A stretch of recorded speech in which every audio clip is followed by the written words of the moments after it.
राम राम दोस्तों, नमस्कार। हम बात करते हैं कि अभी जो इजराइल और फिलिस्तीन का जो युद्ध चल रहा है कंटिन्यू, इजराइल कंटिन्यू अटैक कर रहा है, कभी फिलिस्तीन हमास भी अटैक कर देता है। तो ये जो चल रहा है इसमें हम बात करते हैं कि भारत ने, क्योंकि कल परसों शायद न्यूज आई है कि भारत ने यूएन में फिलिस्तीन का समर्थन किया है। उन्होंने सीधा सीधा बोला है कि हम दो देश चाहते हैं उस जगह पे, और भारत फिलिस्तीन को समर्थन करता है। तो अब हम सोच रहे हैं कि भारत को तो इजराइल का समर्थन करना चाहिए, क्योंकि सब ये मानते हैं, भारत के काफी ज्यादा भारत के लोग मानते हैं कि भारत को इजराइल का समर्थन करना चाहिए। और इजराइल ने एक ट्वीट किया था, उसमें काफी देशों का धन्यवाद किया, उसमें भारत भी नहीं था, भारत का फ्लैग नहीं था, उसके अंदर झंडा नहीं था। तो ये हम सब लोगों के दिमाग में आता है ऐसा क्यों भारत की सरकार ने किया, क्योंकि हम मानते हैं इजराइल ने हमको 1971 का जो वॉर हुआ था उसमें हमारी हेल्प करी थी, कारगिल के वॉर में हमारी हेल्प करी थी, और इजराइल का काफी कुछ वेपन्स वगैरह हम लोग यूज करते हैं अपने देश के अंदर, काफी हेल्प करता है इजराइल हमारी। लेकिन अगर आप इंटरनेशनल पे जाओगे, वहां जाके खड़े होके सोचोगे कि हम अगर इजराइल का समर्थन करेंगे, वहां पे एक देश का समर्थन करेंगे, तो हमारे सामने क्या क्या प्रॉब्लम आ सकती है। क्योंकि हम तो इंटरनली सोच रहे थे हमें तो इजराइल का समर्थन करना है, वो इजराइल ने हमारा किया, इजराइल ने हमारा किया था, इजराइल हमारा दुश्मन नहीं है, दोस्त है और रहेगा। लेकिन कुछ चीजें ऐसी होती हैं कि जिस कंडीशन में हम उन लोगों का समर्थन नहीं कर सकते। अगर हम आज उनका समर्थन करते हैं, वहां पे एक देश इजराइल का समर्थन करते हैं, तो हमें ये नहीं भूलना होगा कि हमारी जो पूर्वजों की गलतियां हैं उसमें हम इतने बुरी तरह से फंस जाएंगे, क्योंकि हमारा अक्साई चीन और पीओके पाकिस्तान के कब्जे में, अक्साई चीन चाइना ने जीत रखा है। अगर हम ये बात बोल देते हैं तो चाइना वहां के खड़ा हो जाएगा, बोला मैंने भी तो जीत रखा है अक्साई चीन, तो चाइना वहां तक कब्जा कर लेगा और पाकिस्तान पीओके पे भी कब्जा कर लेगा। हम वापस लेने लायक नहीं रहेंगे कभी, क्योंकि हम अपनी बातों से खुद फंस जाएंगे। और उसके बाद चाइना ने तिब्बत पे भी अपना कब्जा कर रखा है, मतलब जीत रखा है तिब्बत को। तो भारत के यही दबाव रहते चारों तरफ से, तो भारत का अगर तिब्बत भी चाइना ने कब्जा लिया तो और भारत को बहुत बड़ा झटका लगेगा इन चीजों से। तो भारत न चाहते हुए भी इजराइल का समर्थन नहीं कर सकता, क्योंकि हमारे पास एक चीज नहीं है। हमारे पास उसके बाद क्या है कि हम अरब देशों से तेल ले रहे हैं, हमारे पास सबसे बड़ी समस्या ये क्रिएट हो जाएगी। और आपको ये नहीं भूलना होगा कि इजराइल में जो होता है, हमारे यहाँ का व्यापार इजराइल के साथ सिर्फ 1% होता है टोटल व्यापार का, और जो अरब देश हैं उन देशों के साथ हमारा 18% व्यापार होता है, 18%। तो हम यहाँ पे भी बहुत बुरी तरह से फंस जाएंगे। और क्या है, हमारे देश के लगभग 55 से 65 लाख लोग अरब देशों में जॉब करते हैं, डायरेक्ट और इनडायरेक्ट वे में। तो अगर हमने इजराइल का डायरेक्ट खुल करके समर्थन किया तो उन लोगों के साथ क्या होगा, वो लोग वहां से भगा दिए जाएंगे। और भारत की कंडीशन अभी रोजगार के मामले में ऐसी है कि अभी यहाँ के लोगों को रोजगार नहीं दे पा रहे, अगर वो लोग भी वापस आ गए तो क्या करेंगे। तो एक चीज के आधार पे हम निर्णय नहीं ले सकते, क्योंकि उन्होंने हमें वेपन्स दिए, उन्होंने हमें हथियार दिए, उन्होंने हमारी हेल्प की थी, हम इजराइल का धन्यवाद करते हैं इस चीज के लिए। लेकिन अभी की जो सिचुएशन है इंटरनेशनल, क्योंकि जैसे वीटो पावर की ओर बात आ जाती है, जैसे वीटो पावर हमें चाहिए ना, तो यूएन में 193 देश के आसपास है, उसमें से 130 देश हमें अपने साथ चाहिए अगर हमें वीटो पावर चाहिए। तो उसमें क्या होगा कि अगर हमने डायरेक्ट इजराइल का समर्थन किया तो 57 कंट्रीज, 57 देश हमसे एकदम अलग हो जाएंगे।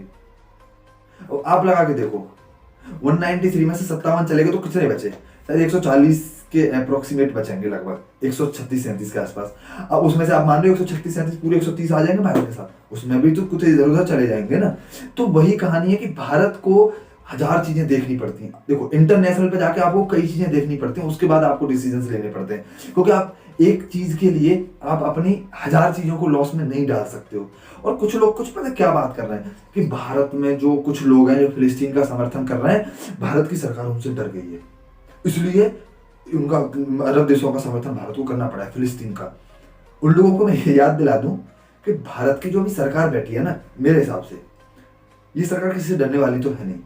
अगर ये सरकार डरने वाली होती तो सीएए, एनआरसी, इन सब पे पहले ही पीछे हट जाती। किसी से नहीं डरते ये लोग। और अभी कुछ लोगों की ये भी बात सुनी थी मैंने कि ठीक है, ये नहीं, किसी की बहस हो जाती है तो ये होता है, किसी ने बोला कि ठीक है यहाँ से नहीं डरे तो बाहर के अरब देशों से तो डर गए ना, उन देशों से डर गए ना कि देखो मुसलमान के इतने देश हैं तो भारत पर आक्रमण कर देंगे।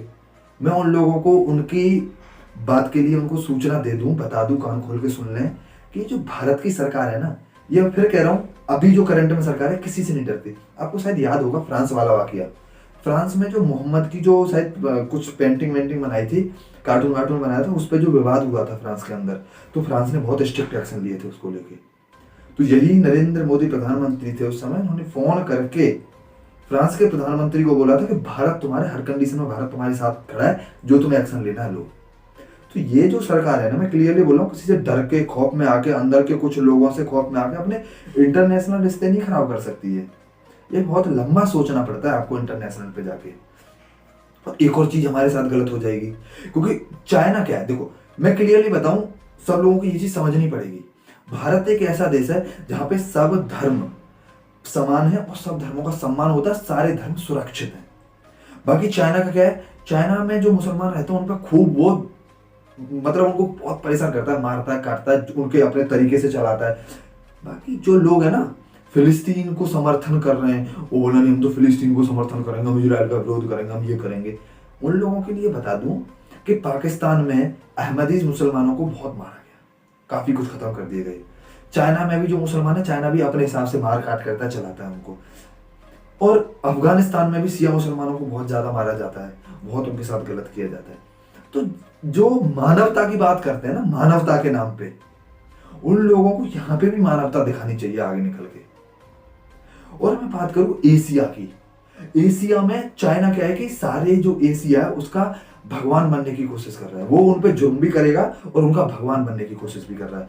कुछ लोग क्या है ना, दोगले होते हैं, राजनीति से मतलब होता है उन्हें, वो लोग बोलने की उनकी औकात नहीं होती, तो इसलिए चाइना के खिलाफ नहीं बोल पाते।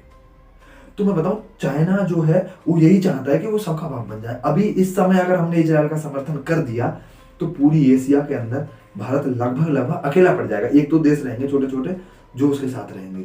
अब पूरी एशिया में आप अकेले पड़ जाओगे, अपने पड़ोसी हमारे नहीं रहेंगे हमारे साथ, तो आप क्या करोगे, कैसे रहोगे? तो ये सारी चीजें सोचनी पड़ती है, क्योंकि चीन को भी तो भगवान नहीं बनने देना ना सारे देशों का। तो ये चीजें सोचनी पड़ती है इंटरनेशनल लेवल पे।